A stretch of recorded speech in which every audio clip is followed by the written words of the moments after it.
Welcome to the story. Don't forget to like, subscribe, and support me.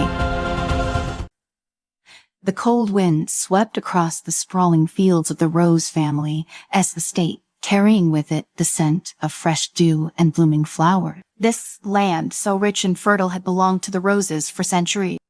It was said that the very soil beneath their feet was blessed by the gods, a claim often repeated by farmers who reaped golden harvests year after year.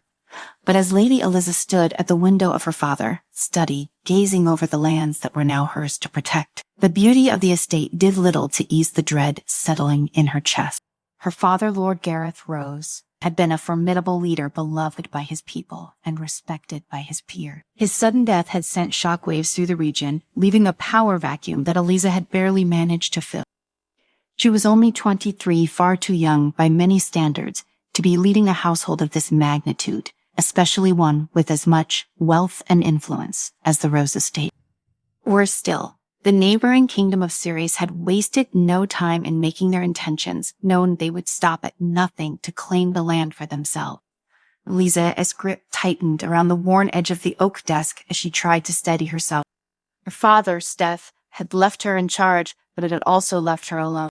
Her younger brother Dorian had always been the favorite, the one with the charm and the look, while Eliza had spent years learning the intricacies of politics and trade. Dorian had been off on adventures, making friends among the common folk and garnering admiration with every reckless feat he accomplished. He was the people's favorite, and she knew it. Lady Eliza, if I may, a soft voice broke through her thoughts, and she turned to see Cedric, her father, so most trusted advisor, standing by the door. His graying hair and deep-set eyes showed the years he had served the Rose family, but his posture remained strong, unwavering, much like his loyalty. Yes, Cedric, she replied, stepping away from the window. What news? He hesitated, a small flicker of concern crossing his face. There's been word from Ceres. Their army is gathering near our border. The knot in Eliza's stomach tightened. So soon they don't waste time, do they? Cedric shook his head. I am afraid not. The king of Ceres is eager to expand his territory, and with Lord Gareth's sassing. I know. Eliza cut in, her voice sharper than she intended. She softened her tone, aware that Cedric was only trying to help. I know they think me weak. They underestimate you, my lady, Cedric said, his tone full of quiet confidence. Your father saw great potential in you. That's why he named you his successor. Eliza nodded, though the weight of that responsibility felt like a chain around her neck. Thank you, Cedric. Please arrange a council meeting for tomorrow. We need to act swiftly. Cedric bowed and exited the room, leaving Eliza alone once more. She exhaled slowly, her eyes falling on the family crest that hung on the wall, the fiery rose, its petals engulfed in flame, a symbol of strength, resilience, and beauty. But would it be enough to see them through the coming storm? The next morning, Eliza entered the council chamber, her posture regal despite the turmoil raging within her. Around the large circular table sat the most influential figures of the Rose estate, lords, knights, and advisors, each more imposing than the last. Their eyes turned to her as she took her seat at the head of the table, the weight of their scrutiny palpable. Lady Eliza began. Lord Orlan, an older noble with thinning hair and a stern expression. The situation at the border is dire. Ceres is moving quickly, and our forces are outnumbered. What is your plan? Eliza resisted the urge to bristle at his tone. Instead, she met his gaze with calm authority. Our forces may be smaller, but we have the advantage of knowing the land. I've already sent scouts to monitor their movements. We'll use guerrilla tactics to slow them down, buying us time to strengthen our defenses. There were murmurs around the table, a mixture of approval and skepticism. And what of the internal matters? My lady, this question came from Sir Baldwin, a knight who had served her father for decades. There are whispers among the people, whispers of dissent. They fear what will happen if Ceres invades them, even say. He hesitated, casting a glance toward the other noble. Some even say that your brother Dorian should be leading in your place. Eliza's heart skipped a beat, though her face remained impassive. Of course, the rumors had already begun. Dorian was well-liked, his charm and charisma winning over many of the estate's people. But charm alone wouldn't save them from the looming threat of war. Dorian is reckless, she said evenly. He doesn't understand the complexities of leadership. Be that as it may, Lord Arlan interjected. The people trust him. They see him as a hero, and in times of war, The people's trust can be a powerful weapon. Eliza clenched her jaw. She knew they were right. Dorian had the people's favor, and that made him dangerous, not just to her leadership, but to the stability of the estate. If he were to challenge her for control, the ensuing conflict could tear the Rose family apart from the inside, just as Sarah's prepared to attack from the outside. Dorian is not fit to lead, she repeated, her voice steely. I am. The room fell into a tense silence. Eliza knew she had to act soon before Dorian's ambition grew into a full-blown threat. She couldn't afford a civil war while Cyrus loomed on the horizon. Later that evening, as the estate settled into a tense quiet, Eliza made her way to the garden, seeking a moment of peace. The roses were in full bloom, their vibrant red petals, a stark contrast to the darkening sky. She knelt by one of the bushes, gently running her fingers over the delicate petals. It was a ritual her mother had taught her years ago, a way to calm her mind in troubled time. The sound of footsteps behind her made her pause. She stood and turned to find Dorian approaching, his usual confident smirk plastered across his face. Sister, he greeted, his tone dripping with false warmth. I hear the council went well. The people are certainly talking. Eliza folded her arms across her chest. And what are they saying, Dorian? Oh, he said casually, plucking a rose from the bush and twirling it between his fingers, that perhaps I would be better suited to lead the family in these trying times. Eliza's eyes narrowed. Is that what you think? Dorian's smile faded, replaced by a more serious expression. I think that you over your head. Eliza's father may have chosen you, but the people look to me. They trust me, and that trust is something you can command, no matter how many council meetings you hold. You've always been good at winning people over with your charm, Eliza replied coldly, but charm won't save us from Sarah. No, Dorian admitted, stepping closer, but alliances will, and I've already made a few. Eliza's heart skipped a beat. What are you saying? Dorian's smirk returned. I am saying that when the time comes, I will be the one leading this family. And there are those who agree with me, both inside our estate and beyond. Her blood ran cold. Was he truly in league with Cyrus? Had he betrayed his own family for the promise of power? Dorian, if you were aligning yourself with Cyrus, you were a traitor, she said, her voice low and dangerous. A traitor? Dorian laughed. No, Eliza, I am a visionary. You will see soon enough. With that, he turned and walked away, leaving Eliza standing among the roses, her mind racing. She had known her brother was ambitious, but this was beyond anything she had imagined. If Dorian was truly working with Cyrus, the estate was in more danger than she had realized. The following days were a whirlwind of activity. Eliza worked tirelessly, meeting with allies, strengthening the defenses of the estate, and preparing for the inevitable conflict. All the while, she kept a close eye on Dorian, though he was careful to keep his dealings secret. One evening, as she sat in her study going over the latest reports, a knock came at the door. Cedric entered, his face grave. My lady, he began. There is something you need to see. Eliza stood and followed him out of the study, her heart pounding. Cedric led her to the northern tower where one of the estate scouts was waiting. The man looked exhausted, his clothes torn and covered in dirt. My lady, the scout gasped, bowing low. I've just returned from the border. Cyrus, they were moving faster than we anticipated. They'll be here within days. Eliza Howarth's heart sank. She had hoped for more time, but it seemed fate had other plans. How many, she asked, her voice steady despite the fear creeping up her spine. Thousands, the scout replied. Their army is vast. My lady, I am not sure we can hold them off. Eliza turned to Cedric, her mind racing. We will have to send word to our allies. We need every soldier we can muster. Cedric nodded and hurried off to carry out her orders, leaving Eliza alone in the tower. She stared out over the land, the once peaceful fields, now a battleground in the making. Cyrus was coming, and with Dorian's betrayal looming in the shadows, Eliza knew that the real battle was only just beginning. Eliza's heart thudded in her chest as she stood in the tower, staring at the horizon where the enemy would soon appear. The fields that stretched out in all directions had been her family's pride for generations. Now they would become a battlefield. The thought sickened her, but she had no time to wallow in dread. Action was needed, decisive, swift, and unwavering. When Cedric returned, Eliza wasted no time. Send out the signal every available night. Every mercenary we've hired, they must gather at the northern gate. Prepare the archers on the walls. We need to set traps in the fields, force them to come to us on our terms. Cedric bowed. I had also sent word to Lord Hector his forces will be here within 2 days. Eliza nodded, though her mind raced with calculations. 2 days? Would they even last that long? Her brother said betrayal hovered at the edges of her thoughts like a phantom she couldn't shake. If he was truly in league with Ceres, then the attack wouldn't he just come from the outside?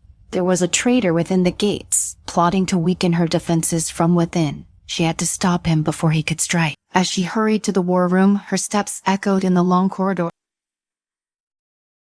Dorian had grown more brazen over the last few days, his words sharper, his gaze colder. She could sense him watching her, waiting for her to slip up. But it wasn't just his ambition that worried her, it was the knowledge that he was no longer acting alone. Inside the war room, the air was tense. Maps of the estate and surrounding lands were spread across the large wooden table, candles flickering in the dim light. Several of her most trusted commanders were already waiting for her, their faces grim as they spoke in low voices.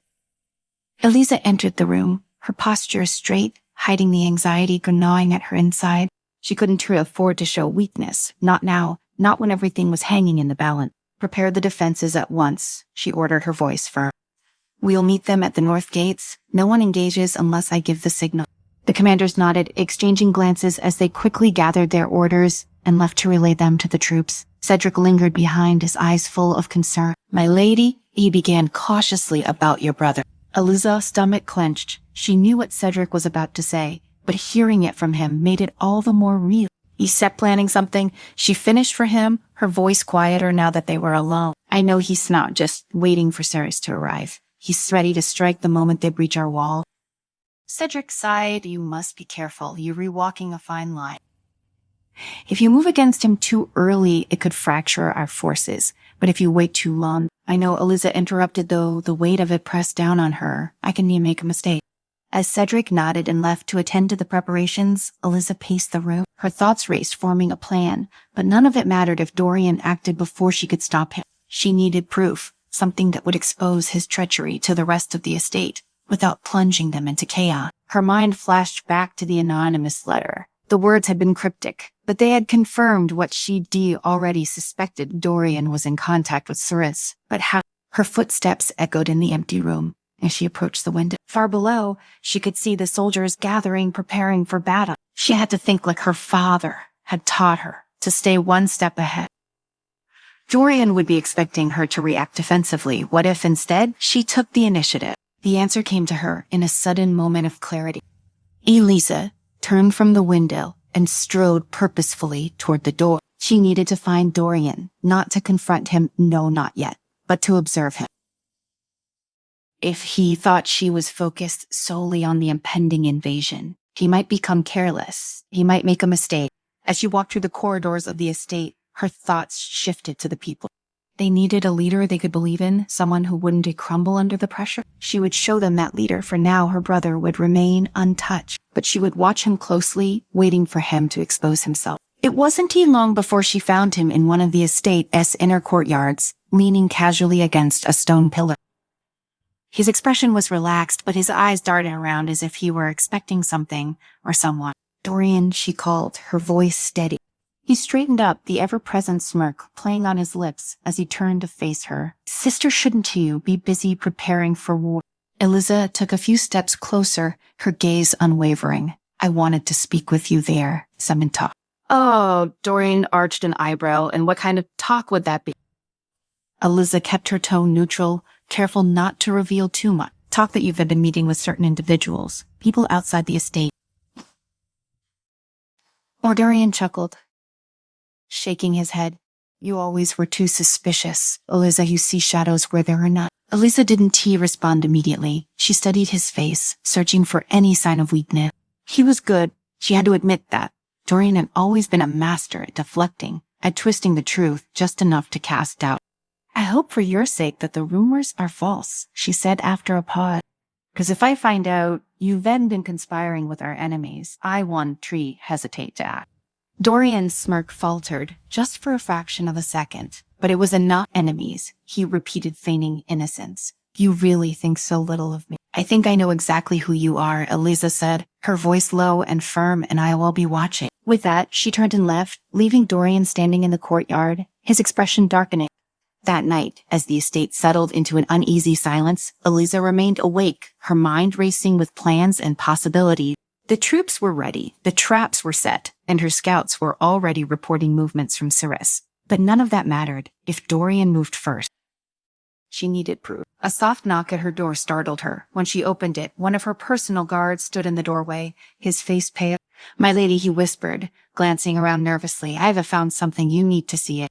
Eliza's pulse quickened. What is it? Follow me, the guard said, leading her down a series of narrow corridors until they reached a small hidden chamber near the servants' quarters. He gestured to a table in the center of the room where several pieces of parchment lay scattered. Eliza's heart pounded as she approached the table. The papers were letters, correspondence between Dorian and Sarah. They detailed plans for the invasion, the exact locations of the estate, its defenses, and most damning of all, Dorian promised to deliver the Rose family as lands in exchange for a title of his own. Her worst fears had been confirmed. Eliza's hands shook as she gathered the letters, her mind racing with what she needed to do next. She couldn't confront Dorian directly, not yet. The estate was on the brink of war, and any internal conflict could be disastrous. But now at least, she had the proof she needed. When the time came, she would expose him. And when that happened, there would be no escaping the consequences. Dawn broke over the Rose estate, casting a pale light over the land. The troops were already in position, the air thick with tension. Eliza stood at the northern gate, her eyes scanning the horizon for any sign of the approaching Ceres forces. She had barely slept, the weight of her discovery keeping her awake through the night. As the first scouts returned, their reports confirmed what she had feared. Ceres was moving faster than anticipated. They would reach the estate by midday. Eliza's stomach churned, but she pushed the fear aside. She had to stay focused, had to lead. She couldn't afford any mistake. The hours passed in a blur of preparations and final orders. Eliza moved among the soldiers, offering words of encouragement, though inside she felt anything but confident. The letters burned in her pocket, a constant reminder of the danger lurking within her own wall. Finally, as the sun reached its highest point in the sky, the first sight of the Ceres army appeared on the horizon. A massive wave of soldiers, their armor gleaming in the sunlight, marching steadily toward the estate. Eliza's heart pounded in her chest as she mounted her horse, riding to the front line. She could feel the eyes of her people on her, waiting for her command. She raised her hand, signaling for silence. This is our home, she called out, her voice strong and clear, and we will defend it, no matter the cost. The soldiers cheered, their voices rising in unison, but Eliza's mind was elsewhere. She scanned the lines of her troops, searching for Dorian. He was nowhere to be seen. Her heart sank. He was planning something, she knew it, but there was no time to search for him now. The battle was about to begin. As the Ceres army drew closer, Eliza raised her hand once more, signaling the archers to prepare. The tension was palpable, the air thick with anticipation. She could feel the weight of every decision pressing down on her. And then, with a deafening roar, the battle began. The clash of steel and the roar of battle filled the air as the two armies collided. Eliza fought fiercely, her sword flashing in the sunlight as she cut down enemy after enemy. But even as she fought, her mind raced with thoughts of Dorian. Where was he? What was he planning? The battle raged on, the Ceres forces pushing harder and harder against the estate's defenses. Eliza's troops were holding their ground, but she could see the strain in their faces, the fatigue in their movements. They couldn't hold out much longer. And then, in the midst of the chaos, she saw him.